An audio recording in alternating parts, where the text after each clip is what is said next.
अस्सलाम वालेकुम। उर्दू क्रॉनिकल के साथ मैं हूं आयशा इरशाद और आप देख रहे हैं स्पोर्ट्स डिबेट। बात करेंगे पाकिस्तान और भारत के होने वाले मैच के बारे में। भारत ने पाकिस्तान को 228 रन से शिकस्त दे दी है। भारत और पाकिस्तान का होने वाला मैच पाकिस्तान के लिए इंतहाई शर्मनाक साबित हुआ है। भारत ने पाकिस्तान को बहुत बुरी तरह से शिकस्त दी है। भारत ने 356 रन्स का हदफ दिया था, जबकि पाकिस्तान ने उसके मुकाबले में सिर्फ 128 रन्स बनाए। हमारे साथ मौजूद हैं स्पोर्ट्स के तज्ज़ियाकार हसन तनोली साहब। अस्सलाम वालेकुम सर, बहुत शुक्रिया आपने हमें वक्त दिया। जी हमें बताइएगा कि पाकिस्तान का जो मैच हुआ है वो उनके लिए इतना शर्मनाक साबित क्यों हुआ है? ऐसी क्या वजह है कि पाकिस्तानी टीम चौंक कर गई?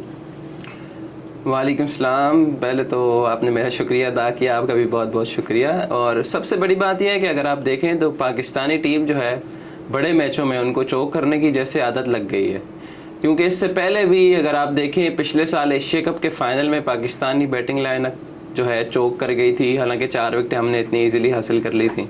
ऑस्ट्रेलिया के ख़िलाफ़ क्या हुआ, वर्ल्ड कप के फाइनल में क्या हुआ, T20 वर्ल्ड कप में इंग्लैंड के ख़िलाफ़ हमारी बैटिंग लाइनअप एक बार फिर से चोक कर गई। चोक करने की आपने बात की तो देखें कल बाबर आजम भी चोक कर गए। हमारे सारे प्लेयर्स जो थे बॉडी लैंग्वेज उनकी बिल्कुल जो है ऐसी नज़र ही नहीं आई। तीनों डिपार्टमेंट्स में ना फील्डिंग अच्छी हुई ना बॉलिंग अच्छी हुई। अगर आपने मैच देखा हो तो वसीम अकरम और वकार यूनुस कह रहे थे कि भाई शाहीन अफरीदी से बॉल जो है राइट एरियाज़ में पिच नहीं हो रही। उसी पिच पे शाहीन अफरीदी ने बॉलिंग की है और उसी पिच पे बुमराह ने भी बॉलिंग की है। तो आपको फ़र्क वाज़े नज़र आ रहा होगा कि बुमराह की बॉल कौन से एरिया में थी, किस एरिया में वो पिच कर रहे थे, गुड लेंथ बॉल कर रहे थे या फुल लेंथ बॉल कर रहे थे। तो उनको रिवर्स भी हो रही थी उनकी बॉल, स्विंग भी हो रही थी, आउट स्विंग, इन स्विंग, बहुत कमाल की बॉलिंग की। इंडिया की जितनी भी तारीफ़ की जाए कल जो उनकी परफॉर्मेंस थी कम है, क्योंकि उन्होंने तीनों डिपार्टमेंट्स में पाकिस्तान को आउट क्लास कर लिया। मैच का आप देखें शुभमन गिल पहली बॉल पे कैच आया शाहीन, चले मुश्किल कैच था लेकिन क्रिकेट में जो है मुश्किल आसान कुछ भी नहीं होता। आपको अपॉर्चुनिटी मिलती है, आपको ग्रैब करनी पड़ती है।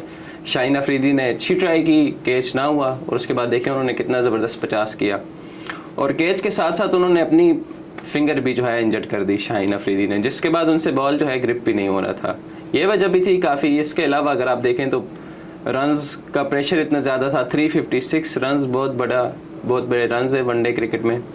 और पाकिस्तान टीम का तो आपको पता है बैटिंग जो है अगर कोलैप्स करने पे आए तो बिल्कुल ही अनप्रेडिक्टेबल टीम है। वेस्ट इंडीज़ से ज़्यादा अनप्रेडिक्टेबल टीम है हमारी।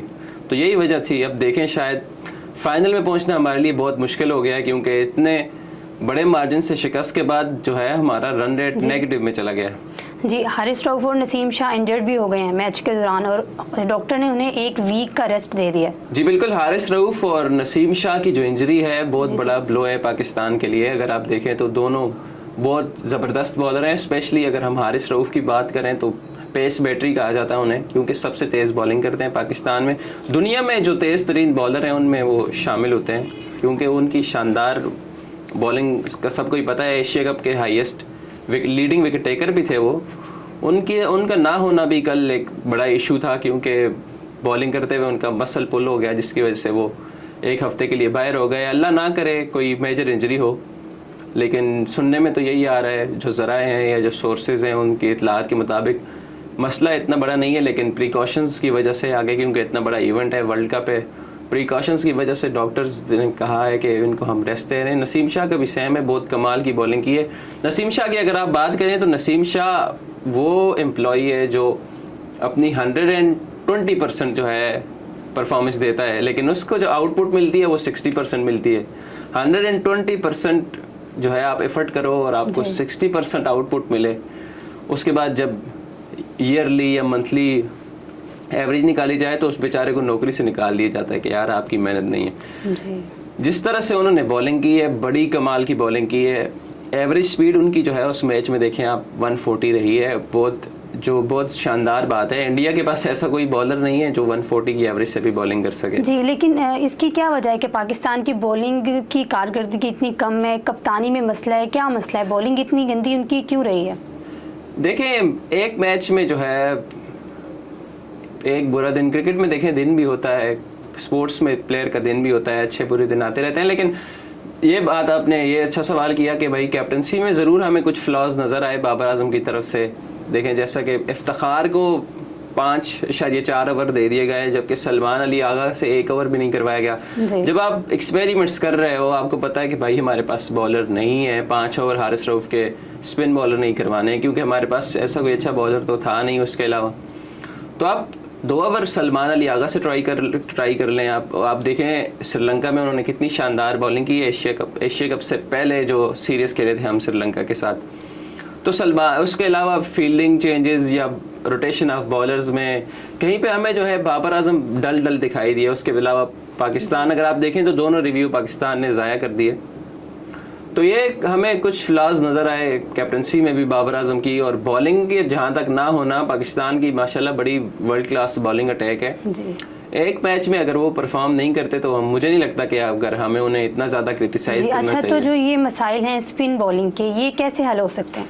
ये अच्छा सवाल है, क्योंकि स्पिन बॉलिंग का अगर आप देखें तो पाकिस्तानी टीम के जो स्पिनर्स थे उनसे दुनिया जो है डरती थी। सईद अजमल, शाहिद अफरीदी, मोहम्मद हफीज़, तो रूल किया है पाकिस्तानी स्पिनर्स ने दुनिया क्रिकेट पे जी। तो मिडल ओवर्स जो होते हैं क्रिकेट में, देखें आप 11 से 40 ओवर तक अगर हम बात करें, ये दूसरा पावर प्ले होता है, पावर प्ले 2। इसमें आपके पास सर्कल से बाहर जो है 4 प्लेयर्स होते हैं। इसमें बैट्समैन इतनी ज़्यादा जो है गलती नहीं करता, क्योंकि सेट बैटर होता है, उसको जब तक बॉलर उससे गलती ना करवाए वो अपनी गलती से आउट नहीं होता, क्योंकि उन्होंने सिंगल डबल करके स्ट्राइक रोटेट करके स्कोर बोर्ड को आगे बढ़ाना होता है। तो इस जो है 30 ओवर का जो मिडल ओवर्स हैं, इसमें हमारे पास स्पिनर का ना होना जो है बहुत जो है हमारा मसला है। हमारा सबसे बड़ा मसला अगर आप देखें तो यही है, हमारे पास अभी इस टाइम पे कोई अच्छा ऑफ स्पिनर नहीं है। शादाब खान की अगर हम बात करें, टोटली डिफेंसिव बॉलिंग कर रहे हैं वो। आज से अगर पहले आप देखें जब वो नए आए थे टीम में, वो टोटली अटैकिंग बॉलिंग करते थे और बड़ी शानदार विकेटें लेते थे। इसके आप ये देखें ना, जिस पिच पे शादाब ने इतने रन दे दिए, उसी पिच पे कुलदीप यादव ने 5 विकेटें ले ली जी। तो ये मेंटल अप्रोच की बात होती है। अगर आप सही से अगर आप देखें राइट एरियाज पे बॉल को पिच करें और अटैकिंग बॉलिंग करें, तो स्पिनर, मेरे ख्याल से इन कंडीशंस में स्पिनर होना आपकी टीम के लिए बहुत बड़ी नेमत से तो कम नहीं है। और ऑफ स्पिनर का ना होना जो है ये भी बहुत बड़ा मसला है पाकिस्तानी टीम के लिए जी। इसके साथ एक और चीज़ हमने देखी है कि विराट कोहली के जो 13,000 रन हैं वो मुकम्मल हो गए हैं, और उसके साथ साथ उनकी 47वीं सेंचुरी भी हो गई है। अपने करियर का उनका एक अच्छा जो रिकॉर्ड बना दिया उन्होंने इस बारे में। जी बिल्कुल। देखें विराट कोहली की अगर बात की जाए तो अगर आप ये कहें कि विराट कोहली इस टाइम पे जो है क्रिकेट के किंग है, तो इसमें कोई दो राय नहीं है, क्योंकि अगर आप देखें 267 इनिंग्स में 13,000 रन बनाना 57 की एवरेज के साथ, मुझे नहीं लगता कि कोई दुनिया में ऐसा प्लेयर होगा जो इतने ज़्यादा रन बना सकेगा। 57 की average out of form Kohli की है। कोलंबो के मैदान में 2017 के बाद वो 6 साल बाद खेल रहे हैं, और 6 साल बाद भी उन्होंने सेंचुरी की, और पाकिस्तान के अगेंस्ट तो वो खेलते ही बड़ा कमाल है। पिछले मैच में अगर हम देखें तो बड़ा अनफॉर्चुनेट साइड एज लगा उनका और वो आउट हो गए, लेकिन इस मैच में उन्होंने एक दफ़ा फिर साबित किया कि वो क्यों उनको वर्ल्ड क्लास प्लेयर कहा जाता है, क्यों उनको जो है सचिन संगकारा और रिकी पॉन्टिंग के साथ इस वजह से ही कंपेयर किया जाता है कि देखें उनकी जो क्लास है क्रिकेट की, जिस तरह की क्रिकेट वो खेलते हैं। अगर आप देखें केएल राहुल ने भी सेंचुरी की है और विराट कोहली ने भी सेंचुरी की है। दोनों, केएल राहुल की बाउंड्रीज विराट से ज़्यादा थी, लेकिन जो ग्राउंड रनिंग थी या जो गैप में शॉट खेलने थे, शॉट खेल के 2 रन लेने हैं, 2 रन लेना विराट कोहली ने अगर आप देखें तो कल के मैच में 17 दुकियाँ ली हैं। 17 बार भाग के 2 रन लेना गैप में, मेरे हिसाब से तो बड़ी ज़बरदस्त इनिंग थी।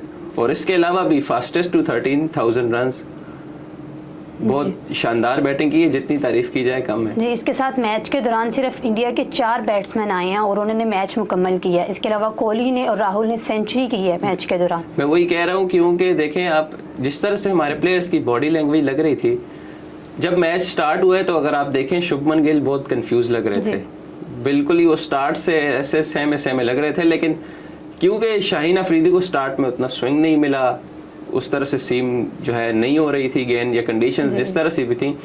उसके बाद जब उन्होंने 1-2 बाउंड्रीज लगाई शाहीन अफरीदी को, तो उनको वैसे तो प्रिंस नहीं कहा जाता, जाहिर ही बात है, प्रिंस उनको इसी वजह से कहा जाता है कि वो परफॉर्म करते हैं, तो बड़ी ज़बरदस्त वो एक रिदम में आ गए। अगर आप देखें रोहित शर्मा स्टार्ट में जो है बहुत मुश्किल हो रहा था। नसीम शाह जब अपना ओपनिंग स्पेल करा रहे थे, 5 ओवर उन्होंने बड़े ज़बरदस्त कराए, तो उनको आराम से जो है खेल नहीं सक रहे थे क्योंकि उनका बाल इतना स्विंग हो रहा था, और लेट स्विंग स्पेशली जो नसीम शाह को मिल रही थी वो उनको बहुत हेल्प कर रही थी। तो स्टार्ट में वो पाकिस्तान, अगर आप देखें तो पाकिस्तान का स्टार्ट इतना बुरा नहीं था, लेकिन पाकिस्तान उस मोमेंटम को कैरी नहीं कर पाया। जो अपॉर्चुनिटीज़ थी, स्लिप के दरमियान में से आपका कैच निकल के चला जाता है, स्लिप के फील्डर एक दूसरे की तरफ देख रहे हैं। तो जब ये सब होगा तो फिर आप देखें 356 रन बनना, मेरे ख्याल से 456 रन भी बन जाने थे जिस तरह से पाकिस्तान ने फील्डिंग की है। बिल्कुल ही जो है डिसअपॉइंटमेंट हुई है, फैंस को बहुत ज़्यादा डिसअपॉइंटेड थे फैंस। हमने तमाम सोशल मीडिया प्लेटफॉर्म्स देखे, कुछ फैंस टीम को ट्रोल कर रहे थे तो कुछ प्लास्टिक फ़ैन नहीं थे और वो रियल फ़ैन थे और टीम के साथ खड़े भी नज़र आए। लेकिन इंडियन बैटर्स की हम बात करें तो वो जो कॉन्फिडेंट लेके आए हैं तो बड़ा ही जो है आउटस्टैंडिंग बैटिंग की उन्होंने। उसके मुकाबले में पाकिस्तानी बैटिंग देखें, 356 रन्स का अगर आप टारगेट जो है आपको 357 रन्स, ऑलमोस्ट 7 से ऊपर की एवरेज रिक्वायर्ड है आपको हर ओवर में, तो आप इतना स्लो खेल रहे हो कि ऊपर से ये भी पता है कि भाई ओवरकास्ट कंडीशंस है, बारिश होने वाली है जी। तो बड़ा जो है हमें लेक ऑफ जो है कॉन्फिडेंस नज़र आया पाकिस्तानी टीम में, क्योंकि प्लेयर्स मेरे ख्याल से तो उनकी बॉडी लैंग्वेज देख के ऐसा लग रहा था कि उन्होंने पहले ही हार जो है तस्लीम कर चुके थे कि भाई हम हार गए हैं। आज जो है एक इम्पॉर्टेंट मैच है श्रीलंका और भारत के दरमियान, तो अगर श्रीलंका जीत जाता है तो श्रीलंका के जो चांसेस हैं वो फाइनल में पहुंचने के ज़्यादा हो जाएंगे, तो इस बारे में क्या कहना चाहिए? बिल्कुल, आप देखें अगर श्रीलंका जीत के, होम टीम है, होम क्राउड, उनको बहुत फ़ायदा भी होगा क्योंकि होम कंडीशंस है उनकी श्रीलंका की, तो बहुत इंपॉर्टेंट मैच है। क्योंकि अगर श्रीलंका जीत गया तो पाकिस्तान का आगे जाना जो है बहुत मुश्किल हो जाएगा, क्योंकि आप 228 रन से जब आप हारते हैं तो आपका रन रेट जो है बहुत ज़्यादा ख़राब हो जाता है। अभी भी पाकिस्तान का रन रेट माइनस में जा चुका है, आप सबको पता है। और श्रीलंका बांग्लादेश से एक मैच भी जीत चुका है और 2 पॉइंट उसके ऑलरेडी हैं। पॉइंट्स टेबल पे अगर आप देखें तो पाकिस्तान की टीम तीसरे नंबर पे पहुंची हुई है 2 पॉइंट्स लेके, भारत की टीम पहले पे है, श्रीलंका की टीम दूसरे पे है, और पाकिस्तान की टीम 2 मैचेस में 2 पॉइंट लेके तीसरे नंबर पे है। बांग्लादेश तो चलें दोनों मैच हार के पहले से ही एलिमिनेट हो गया है, लेकिन अगर आज जो है बारिश आ जाए, जो उम्मीद भी है, ओवरकास्ट कंडीशंस हैं, अगर आज बारिश हो जाए तो दोनों टीमों को 1-1 पॉइंट मिल सकता है। और फिर पाकिस्तान अगर श्रीलंका को हरा दे तो फिर पाकिस्तान और इंडिया का एक दफ़ा फिर हमें फाइनल देखने को मिल सकता है। लेकिन जिस तरह से इंडिया की टीम ने खेला है तो श्रीलंका को काफ़ी टफ टाइम देगी, नई टीम है श्रीलंका की। जी, बहुत शुक्रिया आपने हमें वक्त दिया। आज हमने बात की पाकिस्तान और भारत के होने वाले मैच के बारे में, और हमारे साथ तज्ज़ियाकार मौजूद थे हसन तनोली साहब, उन्होंने इस पर तबसरा किया। और इंशाल्लाह एक नई वीडियो के साथ दोबारा हाजिर होंगे, तब तक के लिए अल्लाह हाफ़िज़।